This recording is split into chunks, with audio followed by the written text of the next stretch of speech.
Salut tout le monde, c'est Dr Antoine Nyungeko, votre coach en entrepreneuriat, en recherche et conseil. Dans cette vidéo, je vais vous parler des erreurs principales qu'on peut rencontrer dans la comptabilisation des intérêts bancaires. Bienvenue encore une fois sur notre chaîne. J'espère que les informations que nous vous fournissons vous permettent d'améliorer vos compétences professionnelles et vos activités. Merci de votre visionnage. Il existe deux erreurs qu'on risque de commettre lorsque vous comptabilisez les intérêts bancaires. Et ces erreurs résultent normalement du fait que la comptabilisation des intérêts bancaires sont régies par deux normes différentes. Il y a IAS 23, International Accounting Standard, et International Financial Reporting Standard, IFRS 9, sur les instruments financiers.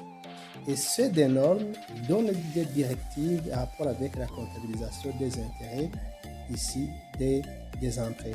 Si vous ne maîtrisez pas ces deux normes, alors vous risquez vraiment de commettre des erreurs énormes lors de la comptabilisation des entrées. Par exemple, l'IAS 23 sépare la comptabilisation des intérêts en actifs et en compte de résultats selon les périodes, selon le type ou l'usage de l'entrée. Car les entrées, par exemple, servent à la construction d'un actif ou l'acquisition d'un actif de qualifié, super qualifié. Donc, ces intérêts, les intérêts payés pendant la durée de la période de construction de production sont comptabilisés en immobilisation. Alors que selon l'IFRS 9, il recommande que les intérêts doivent comptabiliser selon la méthode dite taux effectif. Donc, il vous revient à calculer le taux effectif. Donc, si vous ne connaissez pas comment calculer le taux effectif, effectivement, vous allez comptabiliser uniquement le montant qui est indiqué sur le tableau d'amortissement. Alors, quand vient un auditeur vraiment qui maîtrise le truc, donc il va vous redresser, il va dire que ce que vous avez fait n'est pas correct. Donc voilà, alors suivez cette vidéo jusqu'à la fin, vous allez vraiment apprendre comment différencier ces différentes étapes ou ces moments de comptabilisation des intérêts ici des entrées bancaires. Les entités doivent appliquer S23 pour la comptabilisation des coûts d'entrée. Les coûts d'entrée sont les intérêts et autres coûts qu'une entité encourt dans le cadre d'un entrée de fonds. Un actif est qualifié. Un actif qualifié est un actif qui exige une longue période de préparation avant de pouvoir être utilisé ou vendu. C'est par exemple quand on fait la construction d'un bateau, quand on fait la construction d'une maison, il couvre une longue période. Au niveau de la comptabilisation, les entités alors sont appelées à inscrire à l'actif les coûts d'entrée qui sont directement attribuables à l'acquisition, à la construction ou à la production d'un actif qualifié comme un élément du coût de cet actif. Ils doivent comptabiliser les autres coûts d'entrée en charge dans la période au cours de laquelle ils sont encourus. Alors, il y a des conditions d'incorporation des coûts au niveau de l'actif. D'abord, la date de commencement de l'incorporation à l'actif est la date à laquelle l'entité remplit pour la première fois toutes les conditions suivantes. Elle a un cours de dépenses pour l'actif, elle a un cours des coûts d'entrée et elle entreprend des activités indispensables à la préparation de l'actif préalable à son utilisation ou à sa vente. Les entités doivent suspendre l'incorporation des coûts d'entrée pendant les périodes longues au cours desquelles elles interrompent le développement actif dans l'actif qualifié. Les entités doivent mettre fin à l'incorporation des coûts d'entrée lorsque les activités indispensables à la préparation de l'actif préalable à son utilisation ou à sa vente prévue sont pratiquement toutes terminées. IFRS 9 donne trois classifications des actifs financiers. Il y a les actifs financiers évalués au coût amorti, les actifs financiers évalués à la juste valeur par le biais des autres éléments du résultat global et les actifs financiers évalués à la juste valeur par le biais du résultat net.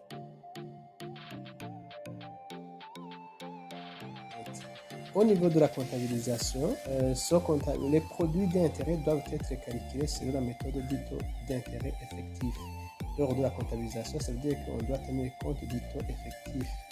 pour calculer les intérêts. Donc, ça veut dire que ce n'est pas le tableau d'amortissement, les intérêts figurant sur le tableau d'amortissement qui doivent être enregistrés, mais c'est plutôt les intérêts comptables calculés en utilisant le taux effectif qu'il faut utiliser pour élaborer notre tableau d'amortissement qui montre le principal et les intérêts qui doivent être utilisés pour comptabiliser ces produits et charges. Le paragraphe B5.4.1 à B5.4.7 recommande de comptabiliser les produits d'intérêt selon la méthode du taux d'intérêt effectif. Donc, ça veut dire qu'il revient à l'entreprise ou à l'entité de calculer le taux d'intérêt effectif. Et ce taux d'intérêt sera calculé selon qu'on supporte des coûts lors de l'emprunt, que ce soit du côté emprunteur ou côté le prêteur. Pour le côté emprunteur, normalement, les coûts encourus viennent plutôt diminuer le montant de l'emprunt, alors que les coûts encourus par le prêteur doivent s'ajouter au montant décaissé. Donc, c'est ça le principe. L'IFRS 9 indique que l'entité doit, lors de la comptabilisation initiale, évaluer un actif financier ou un passif financier à sa juste valeur, majorée ou minorée, dans le cas d'un actif financier ou d'un passif financier qui n'est pas à la juste valeur par le biais du résultat net, des coûts de transaction directement attribuables à l'acquisition ou à l'émission de cet actif financier ou ce passif financier. Donc, vous comprendrez que lorsque vous avez demandé, par exemple, un crédit de 100 millions et que vous recevez 95 millions, le calcul de l'intérêt effectif se fait sur le bas de 95 millions au lieu de 100 millions. Parce que sur le tableau d'amortissement envoyé par la banque, on a amorti par exemple 100 millions, alors qu'en réalité, vous avez aussi encaissé 95 millions. Donc, le calcul du principal et des intérêts en utilisant le taux effectif sera effectué sur les 95 millions. Donc, vous comprendrez bien que ce n'est pas le montant du tableau d'amortissement qu'il faut enregistrer, mais plutôt vous allez reconstituer un autre tableau d'amortissement qui va vous aider à déterminer quels sont les intérêts qui doivent être comptabilisés.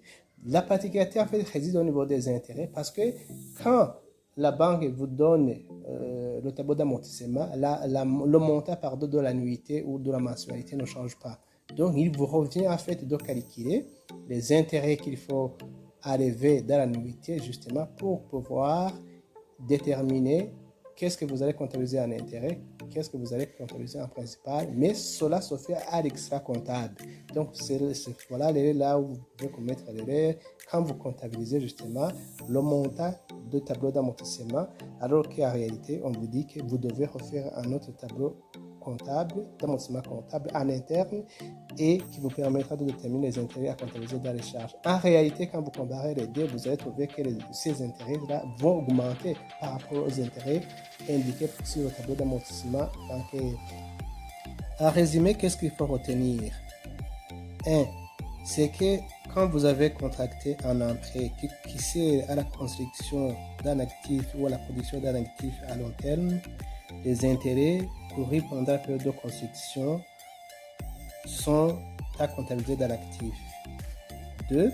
Quand vous avez emprunté un crédit au niveau de la banque, lorsque le montant demandé n'est pas égal au montant réellement encaissé, vous devez calculer un tableau d'amortissement interne et basé sur le taux effectif. Donc, il faut calculer le taux effectif. En réalité, le taux effectif, c'est quoi? C'est le taux qui permet d'actualiser ce que vous allez payer pendant la période de l'emprunt et l'égaliser au montant que vous avez reçu réellement. Ça veut dire que pratiquement, si vous avez eu 95 millions, comme je l'ai dit à l'exemple, et que vous devez payer par exemple en 5 mensualités, pendant 20 ans par exemple, donc ce que vous allez payer dans 20 ans, il faut trouver le taux qui permet d'égaliser ce que vous allez payer dans 20 ans à 95 millions que vous avez réellement encaissé. C'est ça, en fait, c'est ce taux-là qu'il faut chercher qui permet d'égaliser 95 millions au prix que vous allez payer pendant 20 ans. C'est ça en fait le vrai et l'auto-effectif quand on parle d'auto-effectif. Donc voilà un peu de ce qu'il faut retenir. Sinon, si vous ne faites pas comme ça, donc sachez que vous allez comptabiliser et des sommes ou des chiffres, indiquer des chiffres qui ne sont pas corrects.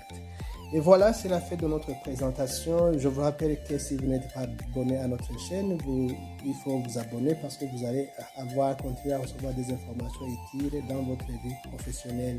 Il suffit juste de cliquer sur la fiche de notification pour ne rater aucune de nos vidéos. Merci. Ciao.